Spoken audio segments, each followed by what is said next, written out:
Hi friends, welcome to IXMB. So in this particular lecture, what we are going to see is monetary policy update that has come on 5th of August 2022, right? So before we begin, let me tell you, please do not forget to download the PDF from the description box below, right? So let's begin. So before I begin the highlights, let me tell you what is monetary policy. मतलब monetary policy का primary objective क्या है?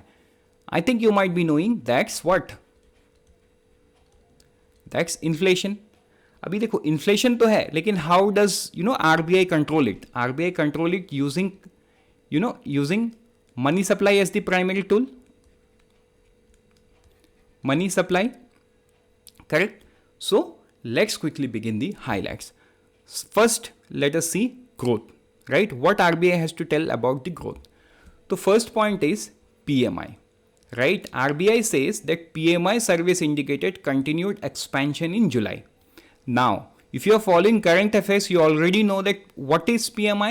PMI means PMI above 50 will indicate expansion, and PMI below 50 would say contraction. Correct? So, abhi first point is indicated continued expansion in July. So I hope in the month of July you have read this current affair from BPDA. Then capacity utilization, what RBI has to say. Capacity utilization in the manufacturing sector is now above its long run average, signaling the need for fresh investment in the additional capacity creation. Okay, so understand, let's say there is a manufacturing plant. अभी manufacturing plant अगर अपने full capacity में काम कर रहा है और उसको अपनी कैपेसिटी को बढ़ानी है तो कैसे कर सकता है? मतलब उसको एडिशनल प्लांट लगाना पड़ेगा. एडिशनल प्लांट लगाने के लिए क्या चाहिए? पैसा चाहिए. That is what RBI is saying, signalling the need for fresh investment in the additional capacity creation, right? तो ऐसे ही आप जब when you connect the logic with connect all this statements with the real life examples, then things become easy for you and also you can read between the lines. उसके बाद let's move to bank credit. Bank credit accelerated to 14% year on year growth, right? As on July 15, 2022 from 5.4% a year ago. तो देखो ये दोनों statement एक दूसरे को relation पे भी है. हाउ? बिकॉज ये बैंक क्रेडिट कहाँ गया हुआ है? Where does this bank credit has gone? This has gone to the corporates, which has gone to the people like you and me as a retail customer, and where we are spending it in the economy, right? तो वही चीज RBI बोल रहा है. So based on all these things, RBI has projected for 22-23 means current financial year का जो growth है retained at 7.24%. Very important point. Quarter 1 at 16.2, quarter 2 at 6.2, quarter 3 at 4.1, and quarter 4 at 4%. Correct? Real GDP growth for quarter 1 22-23 means next financial year is projected at 6.7%. तो अभी मैं let me give you a task for the comment section. And why? Because this will help you in revision also. Okay, what is real GDP? Formula क्या है real GDP का? It's nominal GDP upon what? Nominal GDP upon deflator. So now you tell me in the comment section what do you mean by deflator or GDP deflator, right? I will personally answer out all your queries related to deflator in the comment section, correct?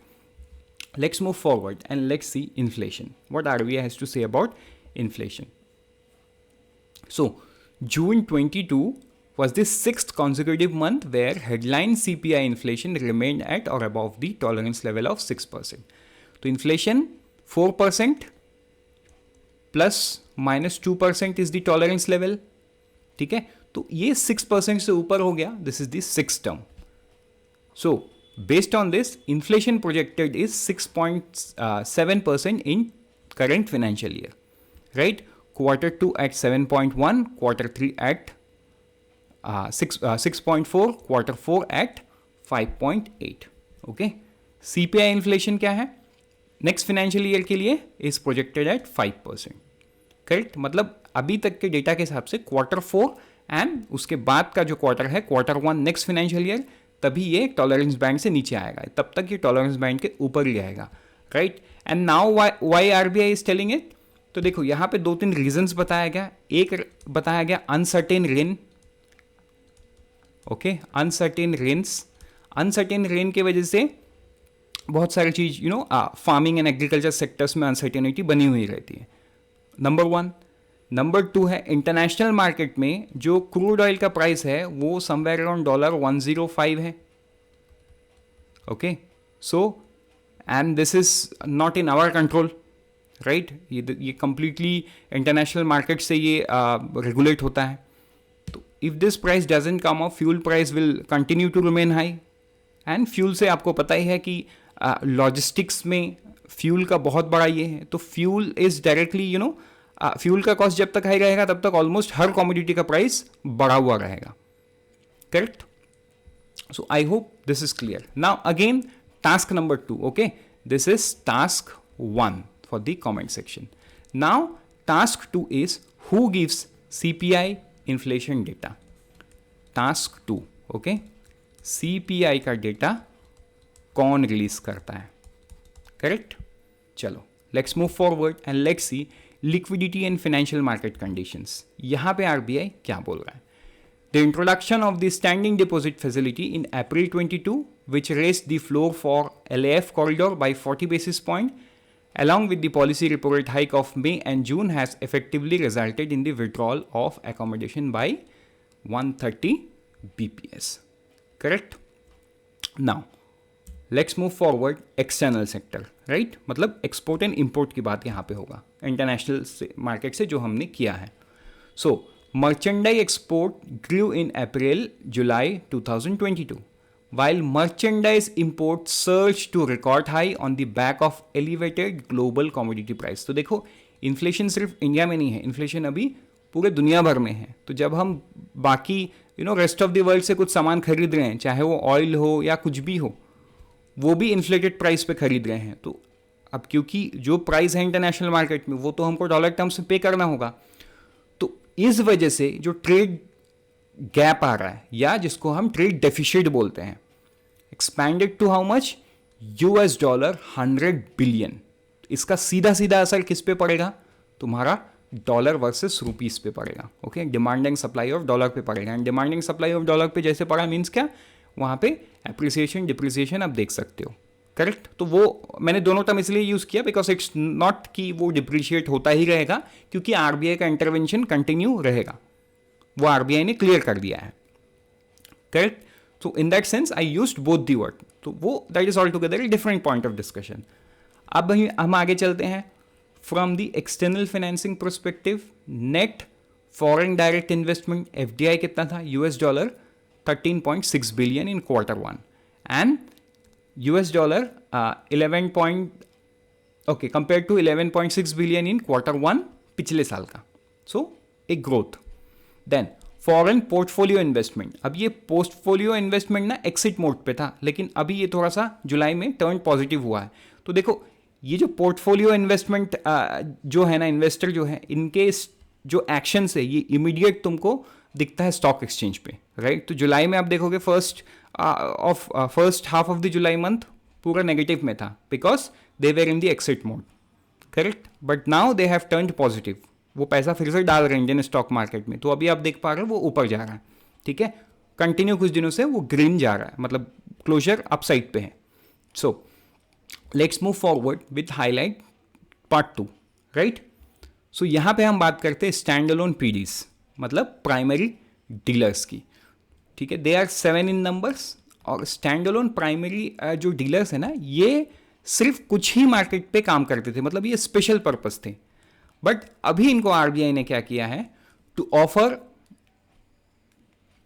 Offer all foreign exchange market making facilities and as current permitted to category 1 authorise dealer.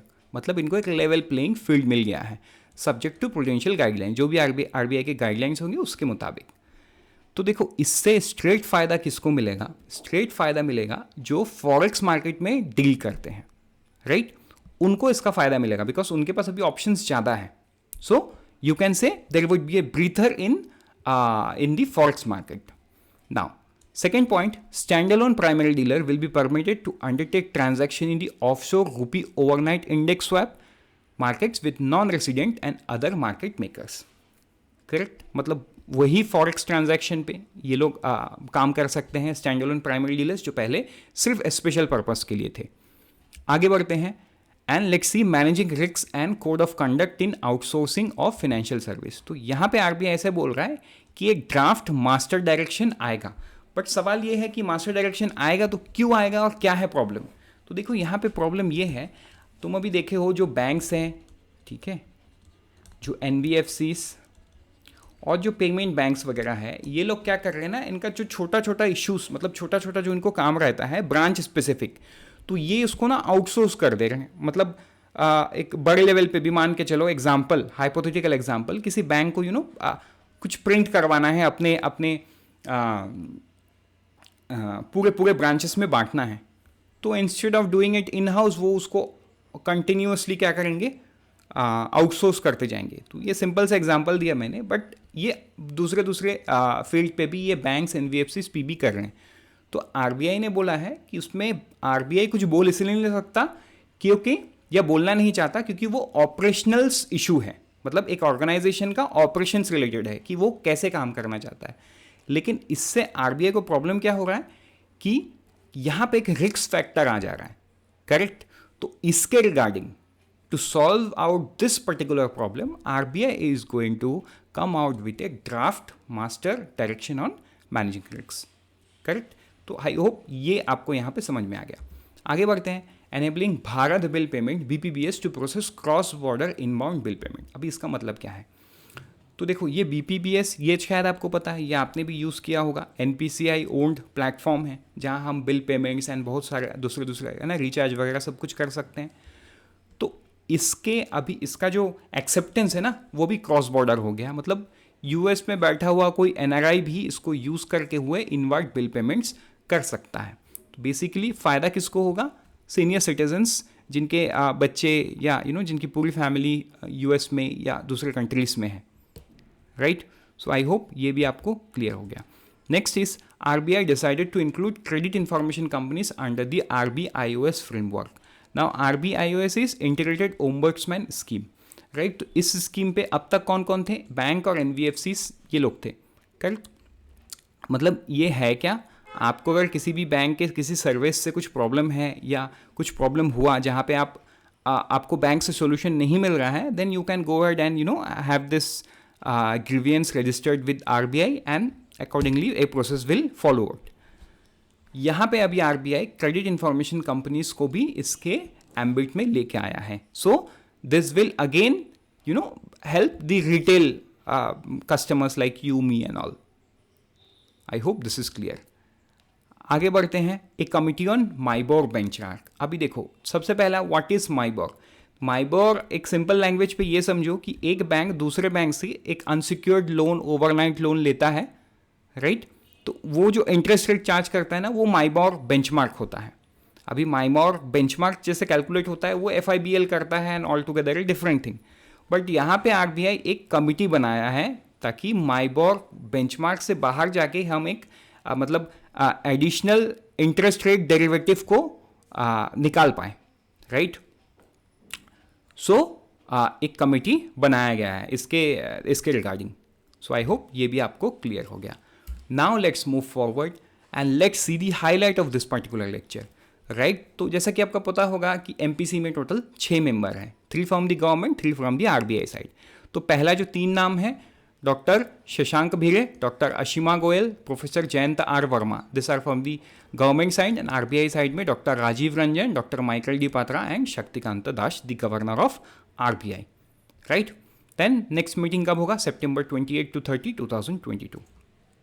तो अभी कुछ important हम rates देखते हैं. RBI जो है repo rate को hike किया हुआ है टू 5.4%. कितने पे हुआ है, 50 बेसिस पॉइंट्स पे हाइक किया गया है. क्यों, वो सब हमने लास्ट वाले स्लाइड पे रीजंस हमने देख लिया. ग्रोथ का, इन्फ्लेशन हाई है तो ऑब्वियसली ये जाएगा ऊपर. Now MPC withdrawal of accommodation. पहले क्या था, एकोमोडेटिव स्टैंड्स था. करेक्ट. अभी विड्रॉल ऑफ एकोमोडेशन मतलब फ्यूचर में रेट कट का चांसेस ऑलमोस्ट नेग्लिजिबल है. ओके, एंड आरबीआई गवर्नर ने एक स्टेटमेंट भी बनाया है कि 50 basis point is the new norm. Correct. तो होपफुली फ्यूचर पे भी ये, एंड दैट्स कंप्लीटली डिपेंड्स कि आगे क्या होता है, आगे इन्फ्लेशन की क्या कंडीशन रहती है, उसके बेसिस पे ही होगा. But yes, this has become a new norm. This is something from the governor, right, and withdrawal of accommodation. Then तो ये चेंज करने पे ये भी चेंज हो गया. Fixed repo rate, okay, is at, okay, no, this doesn't change. Fixed repo rate is fixed at 3.35%, right. MSF and bank rate इसमें change हुआ 5.6%, okay. CRR to 4.5, SLR 18%, right. Real GDP 2000 financial year 23 में 7.2% है. CPI inflation 6.7% in this currently financial year, right. I hope this is clear. Now unfold your potentials with IXMB, where we are giving you 42% discount. Use the code BPREND, right, and you can enroll for this course using this discount code, right. RBI Grade B, NABARD Grade A, and SEBI Grade A to boost your preparation for the next year. So prepare 50% faster with IXMB. Thank you for watching.